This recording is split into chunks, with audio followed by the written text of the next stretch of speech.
प्रेक्षकांनो, ठरलं तर मग मालिकेचा आजचा भाग जबरदस्त धमाकेदार आहे. म्हणजे ट्विस्टवर ट्विस्ट आपल्याला बघायला मिळालेत. एक एक असे खुलासे झालेत ना आता, नक्की तुम्ही आजचा भाग शेवटपर्यंत जरूर बघाल. कारण सचिन अस्मिताचा नवरा आहे हा खुलासा प्रियाने साक्षीला करवलाय. सत्य समोर आलंय. प्रपोज डेला अर्जुनने स्वतः हातात रिंग घेऊन सायलीला प्रपोज केलंय. सोबतच छानसं असं लव्ह लेटरसुद्धा लिहिलंय. आणि त्यात झाले असं की प्रियाने स्वतः रिस्क घेऊन सायली अर्जुनचं बोलणं ऐकलं आणि नागवा महिपतला जाऊन जेलमध्ये सावध केलंय. पण त्याचा काहीही उपयोग झालेला नाही आहे. कारण ॲक्सिडेंटमध्ये इन्व्हॉल्व असलेल्या त्या रमेशला सायली अर्जुन शोधत होते ना, तो रमेश नेमका सायलीच्या समोर आला आहे. आता हे नेमकं घडलं तरी कसं? सत्य समजल्यानंतर आता साक्षी सचिनची काय अवस्था करेल? अर्जुनने सायलीला काय छानसं असं सरप्राईज दिले आणि सोबतच रमेश समोर येताच तो सायलीचं ऐकून नागोबाच्या विरोधात साक्ष द्यायला तयार असेल का? पाहणार आहोत. सगळ्या प्रश्नांची उत्तरं मिळणार आहेत, तीही आजच्या भागामध्ये. म्हणून व्हिडिओ शेवटपर्यंत बघा आणि सोबतच व्हिडिओला हाईप पॉईंट द्या. अर्जुन पहाटे लवकर उठून तर किचनमध्ये येतो आणि तो कामालाही लागतो. पण त्याला आता सुचत नसतं की सगळ्यांसाठी नाश्त्याला काय बनवायचं. आता तो विचार करतो की इडली बनवली होती पण ती तर थोडी चिकट झाली होती. मग आता घरच्यांसाठी काय बनवू? आणि विचार करता करता त्याच्या लक्षात येतं की पोहे साधं सोपं आहे बनवायला आणि तो लगेच बनवूही शकतो असं त्याला वाटतं. अर्जुन पटकन पोहे बनवायला घेतो. तो विचार करतो की आता काय करायचं? हां, धुवायचं. त्यानंतर जेव्हा तो त्या पोह्यांमध्ये पाणी घालतो तर ते भिजवून घेत नाही. तो लगेचच पटकन त्याच्यातलं पाणी काढतो. त्यानंतर विचार करतो की आता काय करायचं? आता पटकन कांदा चिरायला घेतो. आधी पटकन याच्यामध्ये तेल घालतो म्हणजे कसं मला करायला सोपं जाईल. तो कढईमध्ये तेल ओततो आणि त्यानंतर कांदा, कोथिंबीर, मिरचीही तो चिरून घेतो आणि पटकन तेलामध्ये टाकून देतो. इतक्यातच त्याला समोरून आवाज येतो. दूधवाला जो आलेला असतो अर्जुन त्याच्याकडे एक वेगळंच भांडं घेऊन जातो. आता तो दूधवाला त्याला सांगतो की साहब एक कैसे चलेगा, थोडा बडावाला पतेला लाव ना आप. तेव्हा अर्जुन आता हे विसरून गेलेला असतो की त्याने कढईमध्ये कांदा मिरची तर टाकली आहे पण तो हलवायचं तो विसरूनच जातो. आता ते दूध घेण्याच्या नादामध्ये तो पुन्हा किचनमध्ये शोधाशोध करून एक मोठं पातेले घेऊन येतो. पण पुन्हा त्या दूधवाल्याचं ऑब्जेक्शनच. तो म्हणतो की साहब क्या पुरे पनवेल के लिए दूध ले रहे हो, थोडा छोटावाला लाव ना. आता तो इतका वैतागतो अर्जुन. त्यानंतर पुन्हा किचनमध्ये येऊन शोधाशोध करतो आणि शेवटी त्याला दुधाचं छोटं पातेलं मिळतंच. दूधवाल्याच्या हातात जेव्हा तो ते पातेले देतो दूधवाला त्याला म्हणतो की साहब ये होई ना बात, पर ये आपके बस की बात नाही आहे, भाभीजी सब अच्छा काम करते आहे. आता अर्जुनचा इगो हटवतो. तो म्हणतो की आप दूध दो ना, मला सगळं जमता, किचनची सगळी कामं मी करू शकतो. आणि अशाच फुशारक्या मारण्याच्या नादामध्ये पुन्हा अर्जुनचा मोठा पचका होतो. आता तो विचार करतो की काहीतरी जळतंय ना आणि पुन्हा त्याच्या लक्षात येतं की गॅस चालू आहे. कारण दूधवाला त्याला सांगतो की शायद आपने गॅस पे कुछ रखा है. अर्जुन धावत किचनमध्ये जातो. आता ते कांदा मिरची सगळं करपलेलं असतं. त्यात कढई गरम. तो पटकन आपल्या खांद्यावरचा कपडा काढून ती कढई खालती उतरतो. इतक्यातच पेपरवाला येतो. अर्जुन त्याच्याकडे जातो. पेपर घेतो. आता तो पेपरवाला अर्जुनला बिल मागतो. अर्जुन त्याला सांगतो की तुम्ही जा, मी तुम्हाला टाकतो ऑनलाईन. तेव्हा तो म्हणतो की साहेब अहो कॅश द्या ना, वहिनी नेहमी कॅशच देतात. अर्जुन म्हणतो की कॅश कुठून आणू मी, माझ्याकडे कॅश नाही आहे अवेलेबल, मी तुम्हाला ऑनलाईन टाकतो. आता तो पेपरवाला हट्ट धरतो की त्याला आत्ताच बिल हवं आहे. पण अर्जुन त्याला कसं बसं त्यातून घालवून देतो. पण इतका वैतागून जातो. आता त्याला कळतं की सायली इतकी कामं वेळेवरती मॅनेज कशी करत असेल. हे प्रकरण अर्जुनच्या इतकं नाकीनऊ आलेलं असतं. त्यातच होतं असं की नेमका सायलीचा मेसेज येतो. जेव्हा अर्जुन सायलीचा मेसेज वाचतो तेव्हा तर आधी चिडतो थोडा, पण नंतर त्याच्या चेहऱ्यावरती हसू येतं. कारण सायलीने सांगितलेलं असतं की आज प्रपोज डे आणि संध्याकाळच्या सेलिब्रेशनची वाट बघा. तेव्हा अर्जुन आता तिला मेसेज टाकतो. प्रपोज डेचं सेलिब्रेशन करणं हे किचनमध्ये स्वयंपाक करण्यापेक्षा जास्त सोपं आहे. आणि पुन्हा त्याच्या लक्षात येतं की काहीतरी गडबड आहे. नाही नको, मी हा मेसेज पाठवतच नाही, नाहीतर बायको पुन्हा म्हणेल की म्हणजे तुम्हाला किचनमध्ये कामलं ही जमतच नाही आहेत. ती पुन्हा मला टोमणे मारायला मोकळी. आता नाश्ता काय करू मी? मम्मी काहीतरी करावं तर लागेलच ना. आणि तो विचार करून पुन्हा किचनमध्ये जातो. इकडे साक्षी सचिनला फ्रूट कट करून देत असते. सचिन आता तेच तेच सततचं बाहेरचं खाऊन खूपच वैतागतो. साक्षीला तो रिक्वेस्ट करतो की मी काय म्हणतो साक्षी, म्हणजे आपण रोज रोज हे असं बाहेरचं कशाला ऑर्डर करायचं ना. मला ना तुझ्या हातचं काहीतरी खायचं आहे. म्हणजे पोहे, उपमा असं काहीतरी वेगळं बनव ना. सततचं हे बाहेरचं खाणं जे आहे ते हेल्थसाठी चांगलं नाही आहे म्हणून म्हणतोय मी. आता साक्षी त्याच्यावरती भडकते. ही अपेक्षासुद्धा करू नकोस हा माझ्याकडून. मी काय तुझे नोकर नाही आहे आणि मला ऑर्डरी अजिबात सोडायच्या नाहीत. तेव्हा सचिन तिच्याशी गोडगोडच बोलतो. सॅम, अगं मी ऑर्डर कुठे सोडतोय, मी तर तुला रिक्वेस्ट करतोय.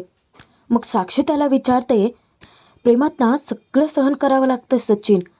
निदान मी तुला फ्रूट्स तरी कट करून देते. तू काय करतो रे माझ्यासाठी? व्हॅलेंटाईन वीक सुरू आहे.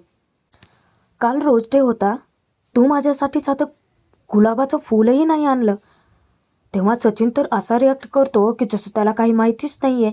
तो विचारतो की काल रोज डे होता? मला नव्हतं माहिती. पण सॅम, तू का नाही आणलं माझ्यासाठी गुलाबाचं फूल? साक्षी विचारते की म्हणजे सगळं तुझ्यासाठी मीच करायचं? बोलता बोलता तिच्या हातात धारदार सुरी असते. स्वतःच्याच पोटामध्ये ती हळूहळू दाबायला लागते. इकडे सचिनच्या काळजाची धडधड वाढते.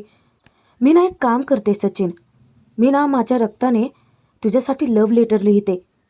इतक्यातच तिच्या बोटातून रक्ताचे ठिपके पडायला लागतात आणि सचिन थोडासा घाबरतो. तिच्याशी गोड बोलत तिला समजावतो की सॅम, आणि अलगद तो तिच्या हातातला जो चाकू आहे तो बाहेर टेबलवर तो ठेवून देतो. सॅम, तू सतत असे टोकाचं का बोलतेस? आणि मला माहिती आहे तुझं माझ्यावर किती प्रेम आहे ते, त्यामुळे हे सगळं असं करायची काहीच गरज नाही आहे.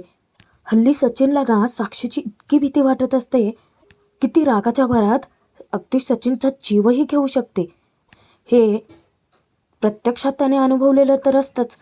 आता तो रागातच टेबलवरती हात आदळत सांगतो की ओ सॅम, मला ना खरं तर सरप्राईज ठेवायचं होतं तुझ्यासाठी, पण मला आता सांगावं लागतंय. व्हॅलेंटाईन डेसाठी मी तुझ्यासाठी एक छान सरप्राईज ठेवलं होतं. एक छानसं असं गिफ्ट अरेंज केलं होतं. साक्षी विचारते की तू खरं सांगतोयस? सचिनने बरोबर कोड बोलून तिला घोळात घेतलेलं असतं. तेव्हा सचिन म्हणतो की हो. साक्षी त्याला म्हणते की माझं ना असंच होतं सचिन, आणि ती त्याला सॉरीही बोलते. तेव्हा सचिन तिला सांगतो की तुला व्हॅलेंटाईन डेसाठी गुलाबाचं फूल हवं आहे ना? Your wish is my command.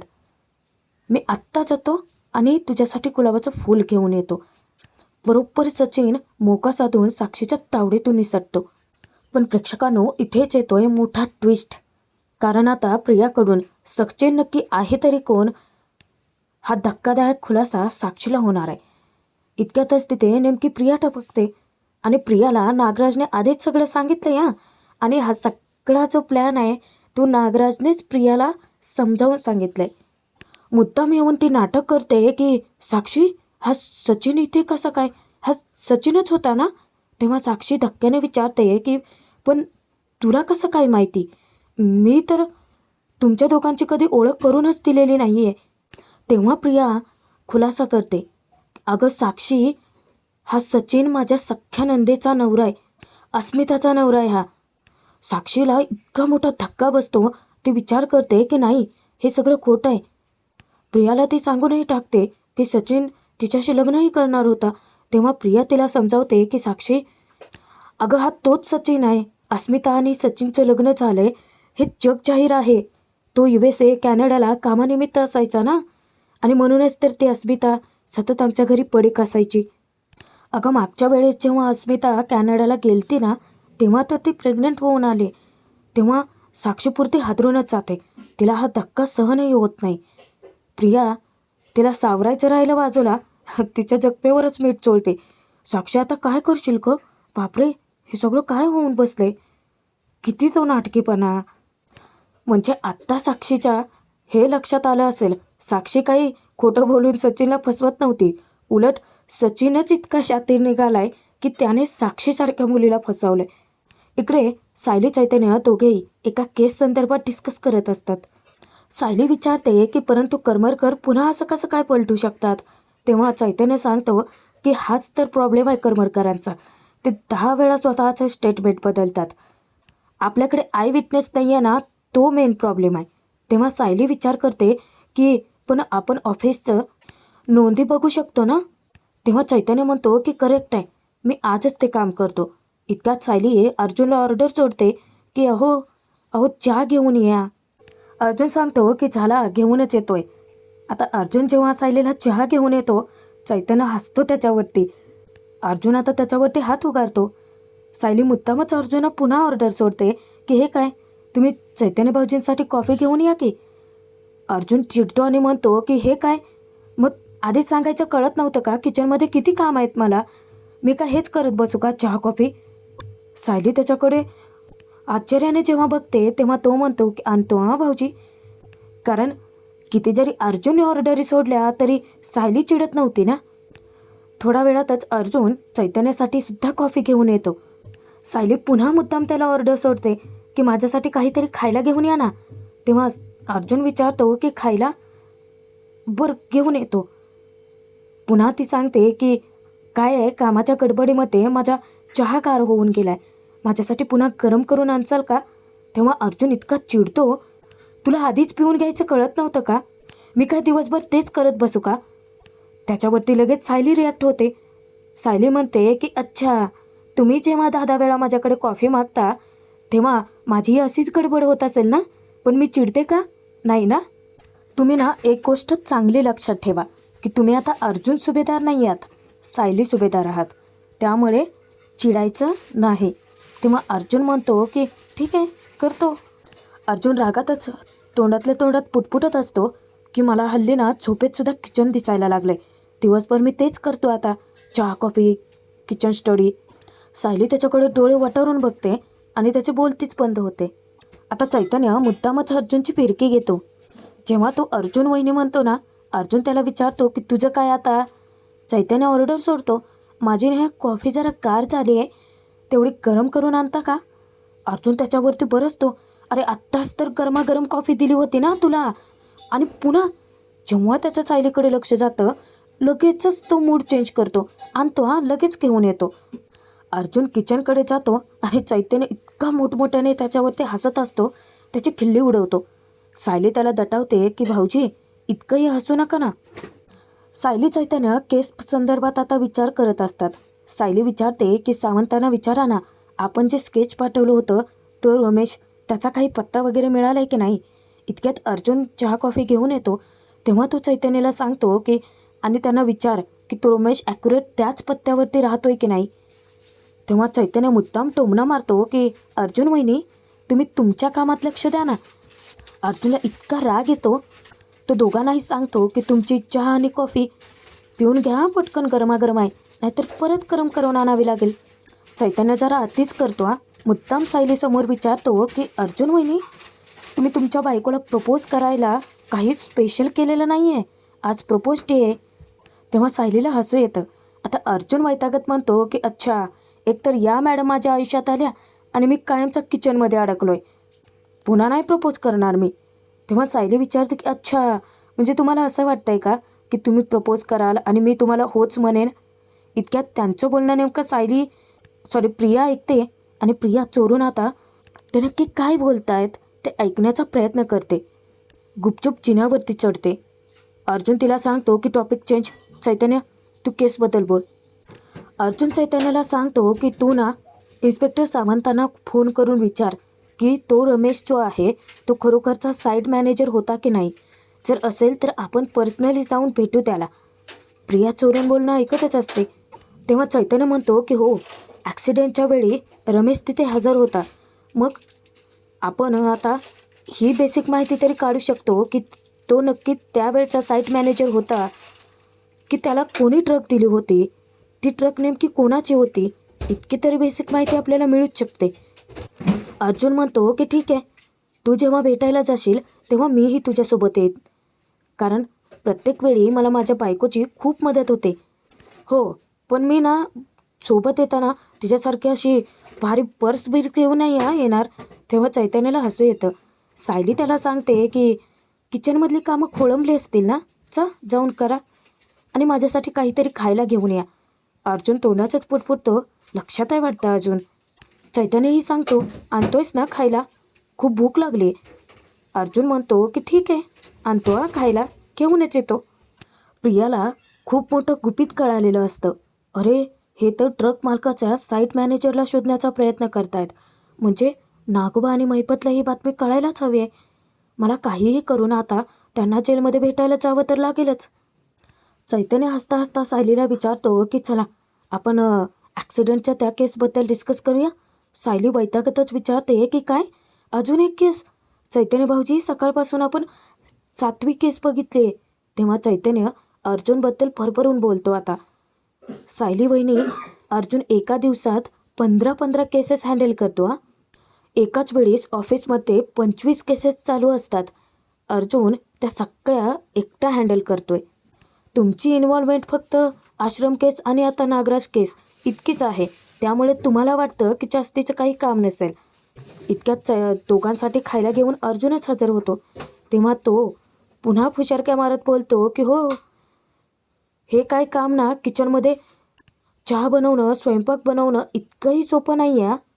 एका वेळी इतक्या केसेस हँडल करणं हे काही टेम्पररी अर्जुन सुभेदाराला जमणारच नाही आहे. ते परमनंट अर्जुन सुभेदारालाच चांगलं जमतं. घ्या चैतन्य भाऊजी, काहीतरी खायला हवं होतं ना, घ्या.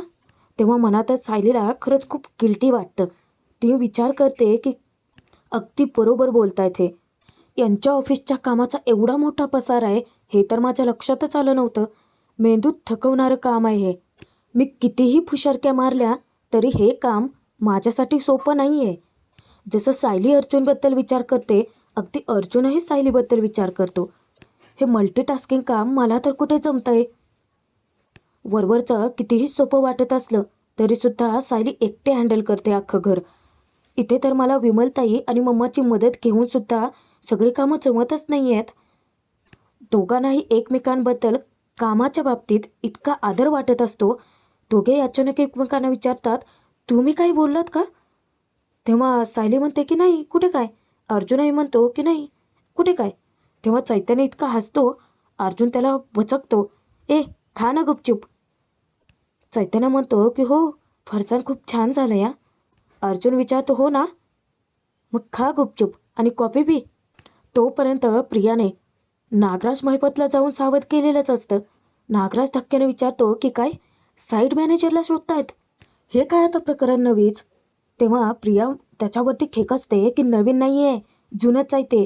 तुम्ही दोघांनी जे काही आधी कांड करून ठेवले ना, ते आता अंगाशी येणार आहे आपल्या.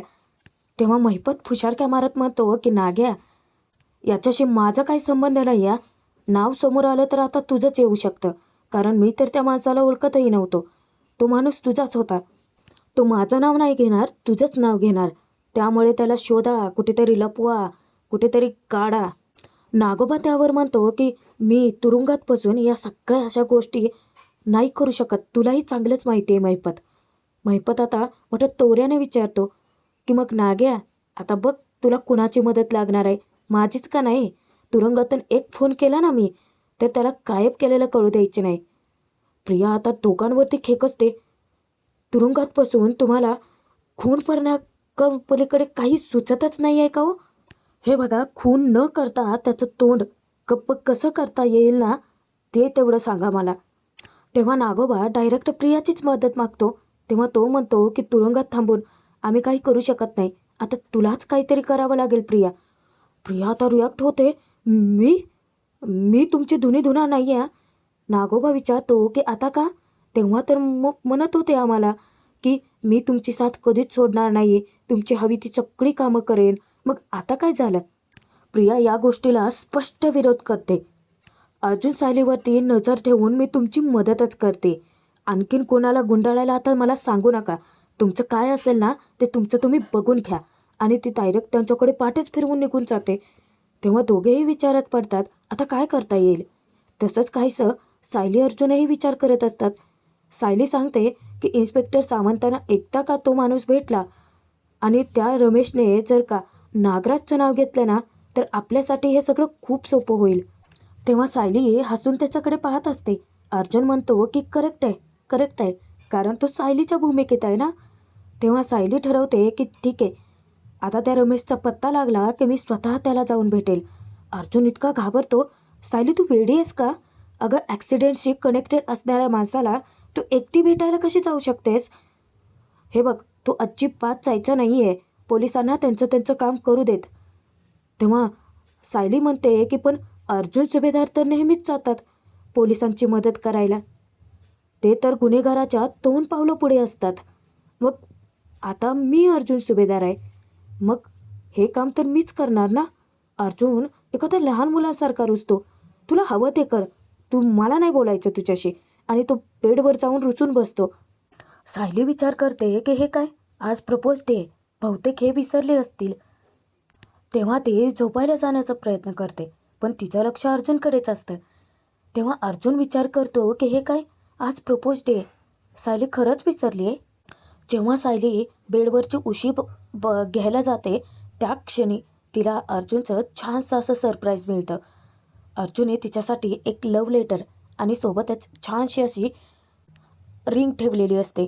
सायलीचं अर्जुनकडे घेऊन येत म्हणते की हे काय, हे तुम्ही केलं आहे? अर्जुन म्हणतो की हो, आज प्रपोज डे, तू विसरली असशील पण मी नाही विसरलो. तो उठतो, सायलीसमोर चक्क गुडघ्यावर बसतो. सायली इतकी हवालदिल होते. तो हातामध्ये रिंग घेत तिला म्हणतो की बायको, पुढचे 7 जन्मच काय, पुढचे 70 जन्म तू माझी बायको म्हणून हवी आहेस. मला सकाळी उठल्यानंतर फक्त तुझा चेहरा बघायचा आहे. रात्री झोपताना तुझा हात हातात घेऊन झोपायचा आहे. तुझं दुःख फक्त माझं आणि माझं सुख फक्त तुझं. मग बायको, सांग ना, पुढचे 70 जन्म माझी बायको म्हणून राहायला तयार आहेस? सायली इतकी भारावून गेलेली असते. तिच्या डोळ्यात आनंदाश्रू दाटून येतात. आणि मग काय, भाग इथेच संपतोय. पण पुढे छान मोठा ट्विस्ट आला हा मालिकेत. अर्जुनने स्पेशल सायलीसाठी लव्ह लेटर लिहिलेलं असतं. सायली ते वाचते आणि खूप खुश होऊन जाते. त्यानंतर दुसऱ्या दिवशी अस्मिता म्हणते की हे काय, अरे आज चॉकलेट डे, विसरलेस? तेव्हा अर्जुन म्हणतो की म्हणजे काय, लक्षात आहे की माझ्या, मी माझ्या बायकोसाठी चॉकलेट ऑर्डर करणार आहे. अस्मिता त्याला ऑर्डर देते की तू तुझ्या स्वतःच्या हातांनी चॉकलेट सायलीसाठी बनवायचं आहे. सायली चैतन्य दोघेही आता एका महत्त्वाच्या ठिकाणी जायला निघालेले असतात, एका मोठ्या इंडस्ट्रीच्या ठिकाणी, साईडच्या ठिकाणी. तेव्हा अर्जुन किचनमधून सायलीला दटावतो की मी सांगितलं ना, तू कुठेही जाणार नाही आहेस, अजिबात नाही. पण सायली ऐकतच नाही. आणि झालं आहे असं की हा मोठा ट्विस्ट आहे. ज्या रमेशला ती शोधत होती ना, तो नेमका सायलीच्या पाठीमागेच उभा आहे, साईड मॅनेजर म्हणून. मग आता सायली आणि रमेशची भेट होईल का? सायली रमेशला पाहिल का? आणि तो रमेश नागोबाच्या विरोधात साक्ष द्यायला तयार असेल का? म्हणजे अर्थात सायली त्याला साक्ष द्यायला तयार करेलही. पुढे नक्की काय काय ट्विस्ट येतील बघायला मजा येणार आहे. त्यासाठी सबस्क्राईब करून ठेवा.